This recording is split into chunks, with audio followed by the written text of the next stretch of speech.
సీతాదేవి అంటే ఇలాగే ఉండాలి అన్నట్టు పేరు అంజలీదేవి గారు తెచ్చుకొని ఆ రోజున రామారావు గారు రాముడిగా, అంజలీదేవి గారు సీతగా ఆ చిత్రం ఎంత గొప్పగా ఆడిందో మీకు అందరికీ తెలుసు. రామాయణం అలాంటి చిత్రాలు ఎన్నో చిత్రాలు. సువర్ణ సుందరి ఆవిడే నిర్మించింది, ఆవిడే ప్రొడ్యూసర్, ఆవిడే హీరోయిన్.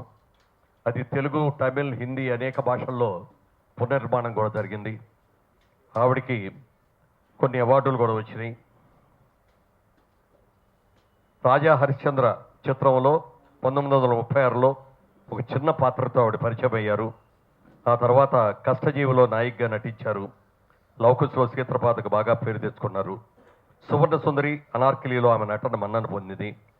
దాదాపు 500 తెలుగు, తమిళ, కన్నడ చిత్రాల్లో నటించారు. బృందావనం 1992, అన్నా వదిన 93 మరియు పోలీసుడు 94 ఆమె నట జీవితంలో చివరి చిత్రాలు.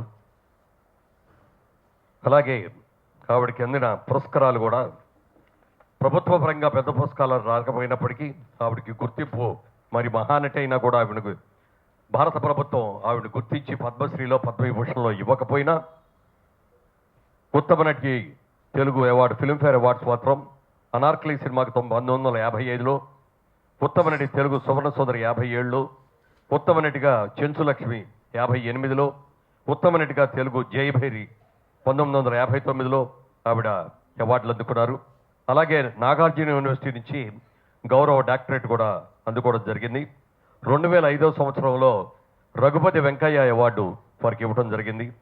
అలాగే 2006 సంవత్సరంలో రామినేని పురస్కారం ఆవిడ అందుకున్నారు. అలాగే 2008 సంవత్సరంలో అక్కినేని నాగేశ్వరరావు గారి జాతీయ పురస్కారాన్ని కూడా వారు అందుకున్నారు. అలాగే ఎంతో మంది ప్రజల యొక్క మన్ననలు పొందినటువంటి మహానటి 3 రోజుల క్రితం ఆవిడ పోవటం అనేది మన దురదృష్టం. ఒక నటిగా, ఒక నిర్మాతగా ఎంతో పేరు ప్రఖ్యాతులు తెచ్చుకొని ఎప్పుడు చూసినా నవ్వుతూ 10 మందిని చక్కగా పలకరించే ఆ మహానటి సత్యసాయిబాబా గారికి ప్రథమ శిష్యురాలు అవడం. వారి ఇంట్లోనే, మద్రాసులో ఉన్న వారి ఇంటి దగ్గరే అది సత్యసాయిబాబా గారి ఆశ్రమం కూడా చాలా పెద్దది కట్టించి ఆయనకున్న భక్తుల్లో అగ్రగేణి భక్తురాల్లాగా పేరు ప్రతిష్ఠించారు. మహానటి ఆవిడ నటిస్తే అక్కగా వేస్తే అక్కే, అమ్మగా వేస్తే అమ్మే, భర్తగా వేసి భార్యగా వేస్తే భార్యే, అలా ప్రతి క్యారెక్టర్లోనూ ఇమిడిపోయేవారు. దసరా బుల్లోడు సినిమాలో ఆవిడ చేసిన పర్ఫార్మెన్సు సూపర్. అది నా మొదటి డైరెక్షన్ అయినా కొత్తవాడు, కొత్త డైరెక్టర్ని పది లేకుండా నాకు సలహాలు ఇచ్చి ఎన్నో విధాలు తోడ్పడ్డారు. అలాంటి మహానటి ఈ రోజు లేరంటే చాలా బాధాకరం. ఆవిడ ఆత్మకి శాంతి కలగాలని ఆ కుటుంబానికి నా సంతాపం తెలియజేస్తూ సెలవు తీసుకుంటాను. అంజలీదేవి గారు మా బ్యానర్లో చాలా మంచి పాత్రలు నటించింది. 6 సినిమాలు పైగా సురేష్ ప్రొడక్షన్స్లో యాక్ట్ చేయటం, కృష్ణ తులాభారం, మాంగళ్యబలం, సోగ్గాడు, చక్రవాకం, ఇలా పిక్చర్స్ 6 పిక్చర్స్ పైన యాక్ట్ చేసింది. ఆవిడ మహానటి. మా పిక్చర్స్లో చేసిన తను ప్రతి పాత్ర కూడాను న్యాయం చేసి మంచి పేరు తీసుకొచ్చింది. తులాభారంలో రుక్మిణిగా ఆవిడ చేసిన పెర్ఫార్మెన్స్ కానీ ఏదైనా కానీ ఇప్పటికీ చెప్పుకోవడానికి చాలా ఇదిగా ఉండేది.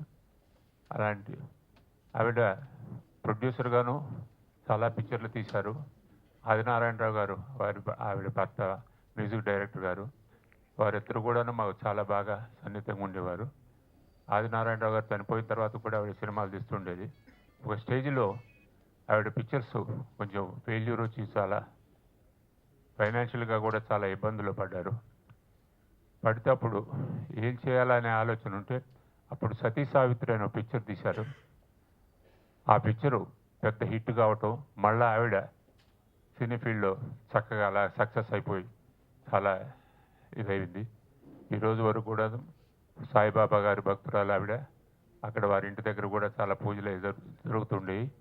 ఎప్పుడన్నా పోయినప్పుడు కూడాను నాకు ఈ మధ్య ఆవిడ 2 years బ్యాక్ ఏదో సన్మానం చేయాలని ఆయన ఫోన్ చేసింది. ఇప్పుడు ఏదో డేట్ కుదరక లేదమ్మా తర్వాత చూద్దాము అని అంటే సరే మళ్ళా చూస్తామన్నా సరే, అది అలా జరిగిపోయింది. ఏదేమైనా ఆవిడ ఆరోగ్యం ఇది కావటం, మన విజయ హాస్పిటల్లో ట్రీట్మెంట్ చేస్తూ హార్ట్ అటాక్ లాంటివి వచ్చి ఆవిడ చనిపోయింది. ఈరోజు ఆవిడ దహన కార్యక్రమాలన్నీ కూడా పూర్తయిపోయినాయి. మేమంతా అక్కడ పోవాల్సింది, నాకు బాగలేక నేను పోలేకపోయాను. ఏదేమైనా ఆవిడ చాలా మర్చిపోలేని ఆర్టిస్టు. వారి కుటుంబానికి, వారి బిడ్డలకి అందరూ కూడాను క్షేమంగా ఉండాలని కోరుకుంటూ సెలవు తీసుకుంటూ ఉన్నాను. గొప్ప నటే కాకుండా గొప్ప ప్రొడ్యూసర్ కూడా. ఆవిడ భారతదేశం గర్వించదగ్గ నటుడు శివాజీ గణేశన్ గారిని ఆవిడే ఇంట్రడ్యూస్ చేశారు పరదేశ్ సినిమాలో. తర్వాత రేఖ హిందీ ఆర్టిస్ట్గా గొప్ప ఆర్టిస్ట్ అయింది. ఆవిడని కూడా అమ్మ కోసం సినిమాలో ఆవిడే పరిచయం చేశారు. నేను ఆవిడ నిర్మించిన అమ్మ కోసం సినిమాలో యాక్ట్ చేశాను. అప్పటి నుంచి ఆదినారాయణ గారు, అంజలిదేవి గారు చాలా ఆత్మీయంగా ఉండేవాళ్ళు. నేను తీసిన సొంత సినిమాల్లో కూడా చాలా వాటిలో ఆవిడ యాక్ట్ చేశారు. ఆదినారాయణ గారు బయట పిక్చర్స్కి ఎక్కువగా మ్యూజిక్ ఇచ్చేవారు కాదు. మేము నిర్మించిన అగ్ని పరీక్ష, మోసగాళ్ళకు మోసగాడు, అల్లూరి సీతారామరాజు సినిమాలకి ఆయనే గొప్ప మ్యూజిక్ ఇచ్చారు. ఆవిడ మన మధ్య లేకపోవటం సినిమా పరిశ్రమకి చేసుకున్న దురదృష్టం. ఆవిడ ఆత్మకు శాంతి కలగాలని వారి కుటుంబ సభ్యులకు నా ప్రగాఢ సానుభూతి తెలియజేసుకుంటూ సెలవు తీసుకుంటున్నా. అంజలిదేవి గారు చనిపోయిన వార్త నటలోకానికి దుర్భరమైన వార్త. భరించలేకపోతున్నారు ఆవిడ పోయిందనంటే. నటాకాశం నుంచి ఒక ధ్రువతార రాలిపోయింది. ఏమిటో ఇండస్ట్రీకి బ్యాడ్ డేస్ నడుస్తున్నాయేంటో. నిష్ణాత లేని వాళ్ళు ఒక్కొక్క తార రాలిపోతూనే ఉన్నారు. వినటానికి చూడడానికి భయంగా ఉంది. కాకపోతే ఆయన పోయిన తర్వాత పాపం బతికుండా ఎవరు చెప్పుకోలేము. కనీసం పోయిన తర్వాత ఇలా మీటింగ్ పెట్టుకుని వారి యొక్క ఎలా నిష్ణాతులు అయ్యారు, ఎలా సాధించారు, ఇండస్ట్రీకి పరిశ్రమకి ఎలా తోడ్పడ్డారనేది ఇప్పుడైనా 4 మాటలు చెప్పుకోవడం కాదు. ఆవిడ ర్యాంప్గా ఇండస్ట్రీకి పరిచయం అయ్యారు. గొల్లభామ, ఆ తర్వాత కీలుగుర్రం, బాలరాజు ఇలాంటి చిత్రాల్లో మొట్టమొదట ర్యాంప పాత్రలు వేసింది. తర్వాత శ్రీలక్ష్మమ్మ కథలో ఒక్కసారిగా పేదరికలో వేసి జనాన్ని ఏడ్పించేసింది.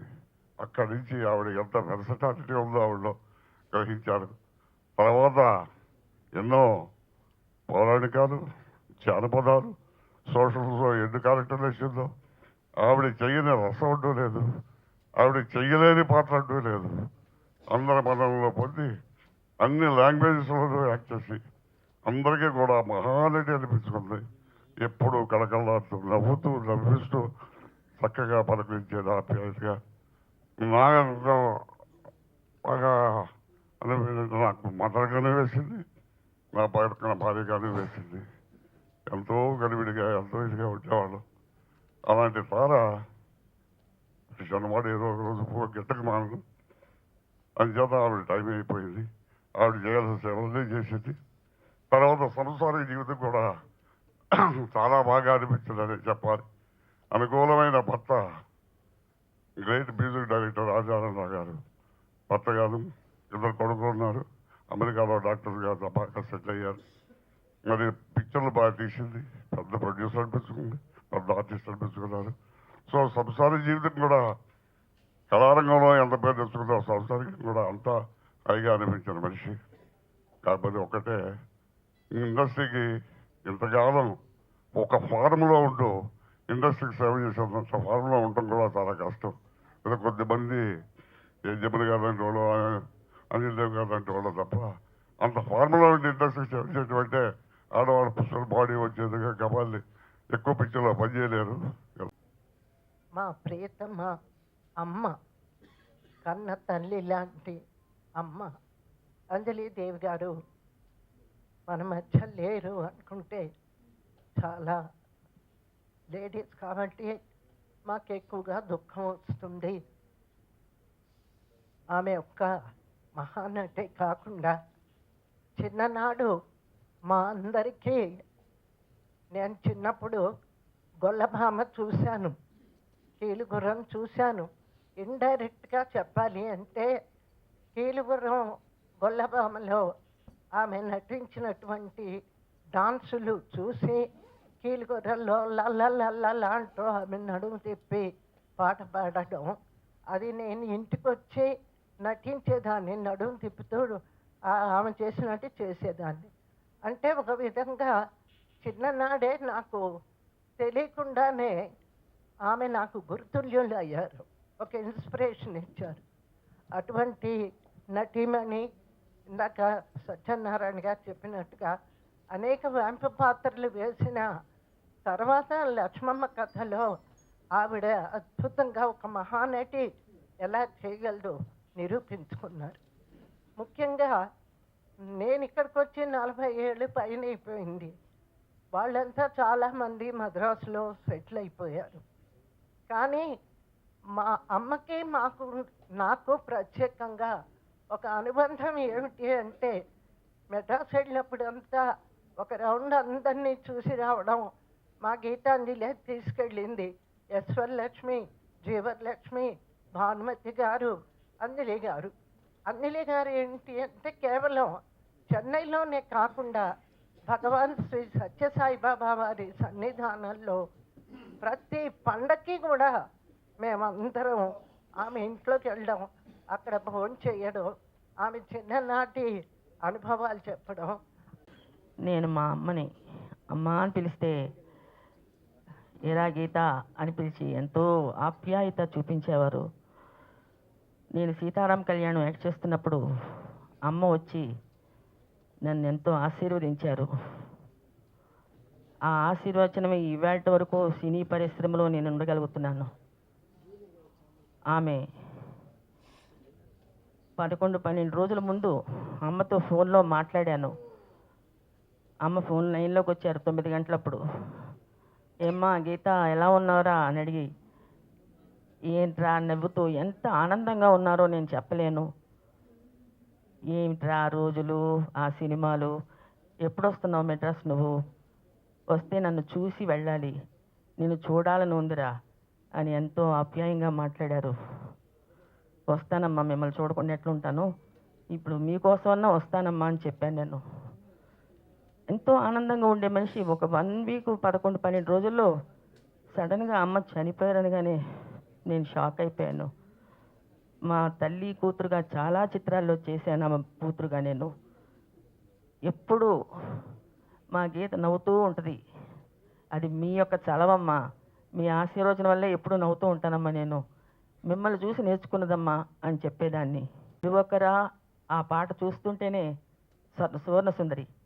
అసలు ఇప్పటికీ నేను ఆ పాట పాడుకుంటూ ఉంటాను. ఎప్పుడన్నా కాసేపు మనసు బాగుంటే కాసేపు పాడుకుంటూ ఉంటాను.